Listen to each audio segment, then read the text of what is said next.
Espresso car. சரி அதெல்லாம் விடு. கார் எவ்வளோ? காரு எவ்வளோவா? ஃபஸ்ட்டு என்ன காருன்னு கேளு. அதெல்லாம் இல்லாமல் டேரெக்டாக எவ்வளோன்னு போயிட்டா பட்ஜெட்டுக்கா? நீங்கள் கேட்குறதும் கரெக்டு தான். பட்ஜெட் கார் தான் அது. இந்த கார் வந்து 4.7 வந்துச்சு. டாப் மாடல் வந்து 4.7 அதிகமாக தெரியல.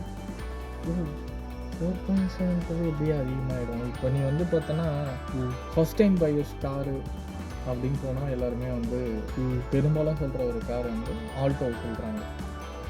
ஓரளவுக்கு நாங்கள் மாருதி சுசுகி இன்ஜினை வந்து ட்ரஸ்ட் பண்ணுற எல்லாருமே வந்து பார்த்தோன்னா ஃபஸ்ட் டைம் பையர்ஸ்னால மாருதி சுசுகியில் இதுக்கு தான் போவாங்க, ஆல்டோக்கு தான் போவாங்க.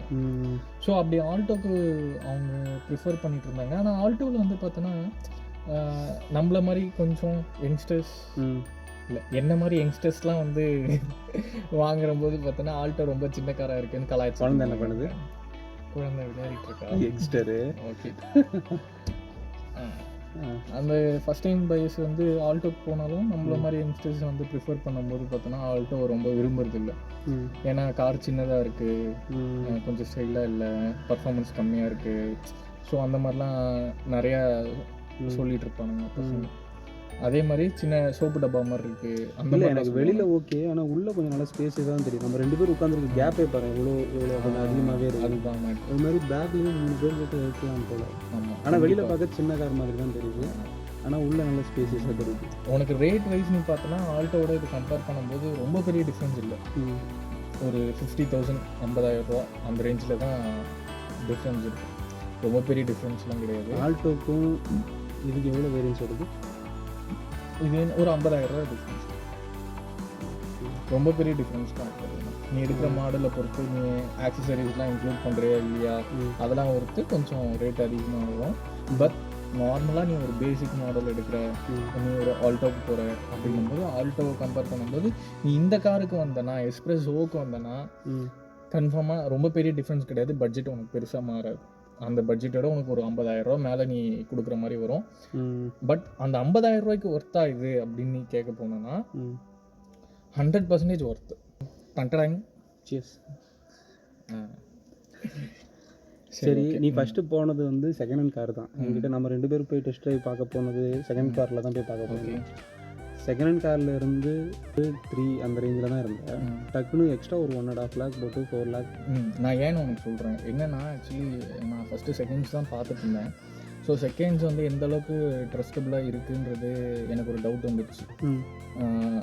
அதுவும் இல்லாமல் ஒரு கார் நீ வாங்கி ஒரு 1 yearக்குள்ளே நீ ஏதாவது அதில் ஒர்க் பண்ணணும் அந்த மாதிரி ஒரு பிரச்சனைலாம் இருந்தது. ரொம்ப தெரிஞ்ச இடத்துல நீ வாங்கினா ஓகே, மற்றபடி கொஞ்சம் அவ்வளோ ஓத்தியாக இல்லை. அதனால தான் சரி நம்ம ஒரு புது காரை எடுத்துருவோம், நம்ம பட்ஜெட்டில் எடுப்போம் அப்படின்னு சொல்லிட்டு தான். ஸோ அதான் ஆல்டோவுக்கு கம்பேர் பண்ணும்போது பார்த்தோன்னா அது மினி எஸ்யூவி மாதிரி இருக்கும். ஸோ அது மாடலே அப்படி தான். ஹிட் ரூம், லெக் ரூம்லாம் வந்து பார்த்தோன்னா நல்ல ஸ்பேஸாக இருக்கும். பின்னாடி உட்காரும்போது சீட்டில் கால்லாம் படாது. ஸோ 3 பேர் தாராளமாக பின்னாடி உட்கார முடியும். ஃப்ரண்ட்டில் 2 பேர் நல்லா கால் நீட்டி உட்கார முடியும். ஒன்றும் பிரச்சனை இருக்காது. எனக்கு தலை இடிக்கல. ஆக்சுவலி ஆல்டோவில் நல்லா இடிச்சுது. நம்ம டெஸ்ட் ட்ரைவ் போகும்போது பார்த்தோம் இல்லையா, இப்போ அந்த மாதிரிலாம் ஒன்றும் இடிக்கல. ஸ்பேஸ் ஃப்ரீயாக இருக்குது. ஸோ காலும் பின்னாடி உட்காரும்போது பார்த்தோன்னா இடிக்கல, சீட்டில் நல்லா ஃப்ரீயாக தான் இருக்குது. ஸோ கம்பேர் பண்ணும்போது 50,000க்கு இவ்வளோ பெரிய டிஃப்ரென்ஸா அப்படின்னு பார்க்கும்போது நல்லா இருந்துச்சு. நான் ஃபஸ்ட்டு பார்த்தது உட்காரத்துக்கு நல்ல இடம் வேணும், ஓட்டுறதுக்கு கம்ஃபர்டபுளாக இருக்கணும். அந்த மாதிரி பார்க்கும்போது பக்கா 100% ஓகே. ஃபீச்சர் வைஸ் பார்த்தோன்னு வச்சுக்கேன், இதில் வந்து டிஸ்பிளேயில் வந்து அதில் பழைய டிஸ்பிளே மாதிரி முள் வச்சுட்டு கொடுத்துட்ருப்பாங்க. அந்த மாதிரிலாம் இல்லாமல் ஒரு டிஜிட்டல் டிஸ்பிளே கொடுத்துருக்காங்க. முன்னாடி ஃப்ரண்ட் வந்து இந்த இது மினி கூப்பர் மாடலில் எல்லா வண்டிலையும் பார்த்தோன்னா இங்கே ஸ்டீரிங் பின்னாடி கொடுத்துருப்பான். அப்படி இல்லாமல் இது சென்டராக கொடுத்துருக்கான். ஸோ அது நல்லா நீட்டாக ஃபினிஷ் பண்ணியிருக்காங்க. மற்றபடி பார்த்தோன்னா இதில் ஏசி வெண்ட்டு அதெல்லாம் வந்து நார்மலாக தான், எல்லாமே சுவிட்சஸ்லாம் நார்மலாக இருக்குது. பில் குவாலிட்டி அந்தளவுக்கு பெரிய ரிச்சாலாம் நீ ஒன்றும் எதிர்பார்க்க முடியாது. நார்மல் பில் குவாலிட்டி எல்லாம் ஓகே, எல்லாமே போதும். இதில் அதே மாதிரி பார்த்தோன்னா விண்டோவுக்கு வந்து ஸ்விட்சஸ் இங்கே கொடுத்துருக்காங்க, சென்டராக கொடுத்துருக்காங்க. ஸோ டோரில் கொடுத்துருப்பாங்க வழக்கமாக எல்லாருக்கும். இதில் அந்த மாதிரி இல்லாமல் சென்டராக கொடுத்துருக்காங்க. அது ஃப்ரண்ட் விண்டோஸுக்கு மட்டும்தான். ஃப்ரண்ட்டில் 2 விண்டோவுக்கும் கொடுத்துருக்காங்க. பேக் டோருக்கு வந்து பார்த்தோன்னா அந்த விண்டோவுக்கு மேனுவல் தான். நீ கையில் வச்சுட்டு பழைய மாதிரி சுற்றிட்டு தான் இருக்கணும். ஸோ அதுக்கு வந்து ஏங்க கொடுக்குறது இல்லைன்னா இந்த காசுக்கு இவ்வளோ தான் வரும் அப்படின்ட்டாங்க. காசு கட்டிங் பண்ணிட்டாங்க. காசு கட்டிங் அந்த மாதிரி நிறைய காசு கட்டிங் நிறையா பண்ணியிருக்காங்க ஃப்ரண்ட்டில். ஆனால் என்ன காசு கட்டிங் பண்ணியிருந்தாலும் இப்போ இந்த சில வண்டியிலலாம் பார்த்தோன்னா இதில் காசு கட்டிங் பண்ணியிருக்காங்க அப்படின்றது தெளிவாக தெரியும். இதில் வந்து அந்தளவுக்கு நீ ஓகே காசு கட்டிங் பண்ணாலும் பரவாயில்ல, எனக்கு இது ஓகே தான். ஏன்னா நான் ஆல்டோ பார்த்துட்டு இதை பார்க்கும்போது எனக்கு ப்ரைஸ் வைஸ் பார்த்தனாலும் எனக்கு வந்து சாட்டிஸ்ஃபைடாக தான் இருக்குது. நான் கொடுத்த காசுக்கு ஒரு நல்ல ஒர்த்தான காராக வாங்கிட்டோம்பா அப்படின்ற ஒரு ஃபீல் தான் இருக்கே தவிர இதில் ஏமாந்துட்டோம், இதில் காசு கம்மியாக நம்ம காசு வந்து அதிகமாக கொடுத்துட்டோன்ற ஃபீலே வரல எனக்கு. கரெக்டாக இருக்குது, நம்ம கொடுத்த காசுக்கான ஒர்த்தாக இருக்குது, பரவாயில்ல. ஒரு ஃபஸ்ட் டைமும் ஒரு கார் வாங்குகிறேன், முக்கியமாக எனக்கு ஓட்ட வேறு தெரியாது, வாங்கி தான் ஓட்ட கற்றுக்கிட்டேன். ஸோ அப்படி இருக்கச்ச ஓகே எனக்கு கரெக்டாக இருந்துச்சு. கார் ரொம்ப பெருசாகவும் இல்லை, அதுக்குன்னு ரொம்ப குட்டியும் கிடையாது. ஒரு நம்ம சிட்டியில் ஓட்டுறதாகட்டும், ஒரு ஹைவேயில் ஓட்டுறதாகட்டும். சிட்டியில் ஓட்டுறதுக்கு கம்ஃபர்டபுளாக இருக்கா, இல்லாட்டா லாங் ட்ரைவ் போகிறதுக்கு கம்ஃபர்டபுளாக இருக்கா? அப்படி பார்த்தோன்னா நம்ம இப்போ சென்னையில் சிட்டியில் ஓட்ட எனக்கு பர்ஃபெக்டாக இருக்குது. எப்படி சொல்கிறேன்னா, நான் காரோட சைஸ் வந்து ரொம்ப பெருசு கிடையாது, சின்னது தான். ஸோ நீ பார்த்தனா நல்லா உனக்கு நல்லா தெரியும், ரோடு வியூ சூப்பராக இருக்குது. ஸோ அதனால் வந்து பர்ஃபெக்டாக என்னால் ஓட்ட முடியுது கார். ஸோ எந்த பிரச்சனையும் இல்லை. ஒரு ஆட்டோ நுழையிற இடத்துல கூட பூந்து போயிடலான்னுவாங்கல்ல, ஸோ அந்த மாதிரி இருக்குது. யூட்டர்ன் அடிக்கிறதுலேருந்து ஒரு சின்ன சிக்னல் போட்டோடனே டக்குன்னு ஒரு ஸ்பீடு எடுக்கணுன்னாலும் பர்ஃபெக்டாக இருக்குது. பிக்கப் சூப்பராக இருக்குது. எத்தனை CC engine? 1000 CC cylinder, 3 cylinder engine. Kilometre எவ்வளோ கிடைக்குது? மைலேஜ் வந்து பார்த்தோன்னா ஒரு 20 கிடைக்கும். 20. லாங்னா ஒரு 23. அதாவது சிட்டி உள்ள நீ ஓட்டுறதுக்கு வந்து 20னா ஃபுல்லாக 20 கிடச்சிடாது, ஒரு டிஃபர் ஆகும். ஒரு 18 to 20 அந்த ரேஞ்சில் நீ எக்ஸ்பெக்ட் பண்ணலாம். இப்போ பேண்டமிக் டைமில் பெருசாக ஒன்றும் டிராஃபிக் கிடையாது, அது சிக்னலும் பெருசாக எதுவும் இல்லை. அதனால் இப்போ சிட்டி உள்ளே கிடைக்குது. மேபி டிராஃபிக் ஹெவி ஆகிடுச்சு அப்படின்னும் போது பார்த்தோன்னா அந்த டைமில் ஒரு 18 நீ எக்ஸ்பெக்ட் பண்ணலாம். லாங் டிரைவ் நீ போனோன்னா ஒரு 23, 24 வந்துடுது. 23, 24 வருது. லாங் டிரைவ்னா எங்கே போயிருக்கிற இது வரைக்கும்? எவ்வளோ தூரம் போயிருக்கிற? எவ்வளோ தூரமா ஒரு 500-600 கிலோமீட்டர்ஸ்லாம் ட்ரை பண்ணி பார்த்தேன், நல்லா தான் இருந்தது. ஸோ மைலேஜ் ஓரளவுக்கு நல்லா தான் வருது. ஸோ மைலேஜை பொறுத்த வரைக்கும் எனக்கு அதுவும் ஓகே தான், சாட்டிஸ்ஃபைடு தான். உனக்கு பிடிக்காதது குறை அப்படின்னு சொன்னால் எதை சொல்லுவேன்? காரை பொறுத்த வரைக்கும் பிடிக்காதது அப்படின்னா இன்ஜின் நாய்ஸ் கொஞ்சம் கேபின் உள்ள வருது.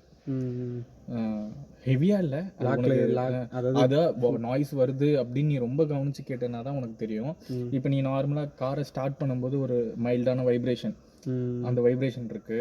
அதுக்கப்புறம் இன்ஜினோட நாய்ஸ், ஏன்னா நாய்ஸ் கட்டிங் எதுவுமே அதுக்குள்ள காஸ்ட் கட்டிங்கால நாய்ஸ்லாம் கவர் இதுவாகிற மாதிரி அவன் எதுவும் கொடுக்கல உனக்கு. நான் காட்டுறேன் உனக்கு. பேனட் ஓப்பன் பண்ணி பார்த்தோன்னா அதில் நாய்ஸ் கேன்சலேஷனுக்குலாம் எதுவுமே கொடுக்கவே இல்லை. ஸோ அது ஒரு பிரச்சனை. நீ விண்டோலாம் நல்லா ஏற்றி விட்டுட்டு ஒரு 80-90லலாம் போகும்போது பார்த்தோன்னா உனக்கே ஃபீல் ஆகும், அந்த நாய்ஸ் தெரியும். கண்ட்ரோலில் ஓகே உனக்கு ஒரு கான்ஃபிடென்ட் இருக்கும், 90லாம் டச் ஆகும்போது கான்ஃபிடென்ட் இருக்கும், பட் ரொம்ப பர்ஃபெக்டாக இருக்குது அப்படின்னு சொல்கிறது. ஆனால் நான் வந்து ஒரு 115-120 வரைக்கும் போயிருக்கேன். ஆனால் 120லாம் போகும்போது 100% உனக்கு கான்ஃபிடென்ட்டே இருக்காது. அந்த அந்த ஸ்பீட்லாம் ஓட்ட வேண்டாம் இந்த காரை. பொதுவாக எந்த காருமே வந்து அவ்வளோ ஓட்டக்கூடாது. 80 to 100 வந்து கொஞ்சம் அதிகம் தான் எனக்கு தெரிஞ்சு. 70 to 80 ஓகே. 80லாம் டீசென்ட் ஸ்பீட், நீ 80லாம் தாராளமாக போகலாம். 90லாம் ரீச் ஆகுறதெல்லாம் ஒன்றும் பிரச்சனை இல்லை. ஹைவேல 90லாம் போகலாம், நீ ஒன்றும் பிரச்சனை இல்லை. ஆனால் சேஃப் கிடையாது பொதுவாக 90 போகிறது. 80லாம் நீ தைரியமாக போகலாம். ஆனால் 100, 110, 120லாம் நீ போகும்போது இந்த கார்லேயே கண்ட்ரோல் இருக்காது. ஆனால் பர்ஃபார்மன்ஸ் வைஸ் நீ பார்த்தோன்னா சிட்டி உள்ள ஓட்டுறதுக்கு ரொம்ப கம்ஃபர்டபுளாக இருக்கும். அதுக்கு தான் இது சூட் ஆகுது. ஹைவேக்கு ஓட்டலாம், அக்கேஷனலாக ஹைவேக்கு போயிட்டு அங்கே வராங்கன்னா ஆல்டோ வச்சு நம்ம கிரவுண்டில் உட்காந்து ஓட்டுற மாதிரி இருக்கிறதுக்கு இது கொஞ்சம் ஜைஜென்டிக்காக ஹைட்டாக. ஆமாம், மினி எஸ்யூவின்னு சொல்லியிருக்காங்க மாருதி சுசுகிலேருந்து. ஸோ அதனாலே எஸ்யூவினாலே ஹைட்டு தானே, அதனால் நல்ல ஹைட் இருக்குது. கிரவுண்ட் கிளியரன்ஸ் சூப்பராக கொடுத்துருக்கான் 180. ஸோ எல்லாமே நல்லா தான் இருக்குது என்னை பொறுத்த வரைக்கும். ஆனால் எனக்கு பிடிக்காத இன்னொரு பெரிய விஷயம் என்னென்னா இந்த மிரர் அட்ஜஸ்ட்மெண்ட்டு. இந்த மிரரு வந்து பார்த்தோன்னா சைட் மிரரு மேனுவலாக கொடுத்துருந்தா கூட உள்ள ஒரு நாபு கொடுத்துருப்பாங்க பொதுவாக எல்லாத்துலேயும். அந்த நாபு கூட கிடையாது. நீ விண்டோவை இறக்கிட்டு கையை வச்சு பொறுமையாக இதை இப்படி தள்ளிட்டு இருக்கணும். அப்படி நீ பண்ணாதான் ஃபுல்லாகவே மற்ற இதெல்லாம் உள்ளே இருக்கும்ல, உள்ளே மட்டும் இருக்கும். இது மட்டும் இது பண்ணுற மாதிரி இருக்கும். மிரர் நீ நார்மல் வச்சு அட்ஜஸ்ட் பண்ணிக்கலாம். ஆனால் இதில் அப்படி கிடையாது. சொல்லி காரோட அவுட்டர் லுக்கில் அந்த ஃப்ரண்ட் லுக் செமையாக இருக்குது. எனக்கு அது ரொம்ப பிடிச்சிருக்கு. ஆமாம், நல்லா இருக்குல்ல. ஆக்சுவலாக எனக்கு அதுதான் ஃப்ரண்ட்டில் பார்க்கும்போது தான் பிடிச்சிருந்தது. ஃப்ரண்ட்ல இங்கே வந்து பார்த்தீங்கன்னா ஒரு க்ரோம் ஃபினிஷ் கொடுத்துருப்பாங்க. அந்த ஃப்ரண்ட்ல இருக்க க்ரோம் ஃபினிஷ் வந்து அவங்களே கொடுக்குறாங்களா இல்லாட்டா நீ எக்ஸ்ட்ரா ஆக்சுவலி இந்த கலரை பொறுத்த வரைக்கும் மேட்டர் என்னன்னா இதில் ஆக்சசரிஸ் தான் எல்லாமே. மோஸ்ட்லி நீ இந்த அலங்கார பொருள்கள்ன்றாங்கல்ல, அந்த மாதிரிலாம் பண்ணுறதுன்னா ஆக்சசரிஸ் தான் ஆட் பண்ணோம். இந்த க்ரோம் ஃபினிஷ் வந்து ஆக்சசரிஸ் தான் தனியாக தான் நீ வாங்கிக்கணும். ஸோ கார் வாங்கிட்டு அது வந்து ஒரு 1000 rupees கிட்ட வரும்னு நினைக்கிறேன். ஸோ இந்த க்ரோம் ஃபினிஷ் இந்த ஆக்சசரிஸ் எல்லாம் வரும். ஏதாவது டவுட்னா கேளு. ஆனால் நீ பர்சனலாக கேட்டேன்னா நீ இந்த கார் தாராளமாக வாங்கலாம். ஆனால் உன் ஃபேமிலி மெம்பர்ஸ் அதிகம், அதனால உனக்கு இந்த கார் செட் ஆகாது. பின்னாடி அதாவது உட்காரலாம். எஸ்யூவி மாதிரி கார் வாங்கிக்கிறேன். நான் வாங்க வந்து எஸ்யூவி தான் வாங்கணும். உனக்கு வேறு வழி கிடையாது. 7-8 பேர் ஏற்றிட்டு சும்மா அந்த பழைய படத்தில் வருவாங்க, ரவுடி எழுதிட்டு போவாங்க சைக்கிள் கட்டையை சுற்றிட்டு, அந்த மாதிரி கார் வாங்கினாலும் உனக்கு செட் ஆகும். ஓகே, சரி, ஓகே, தேங்க்யூ. பாய்.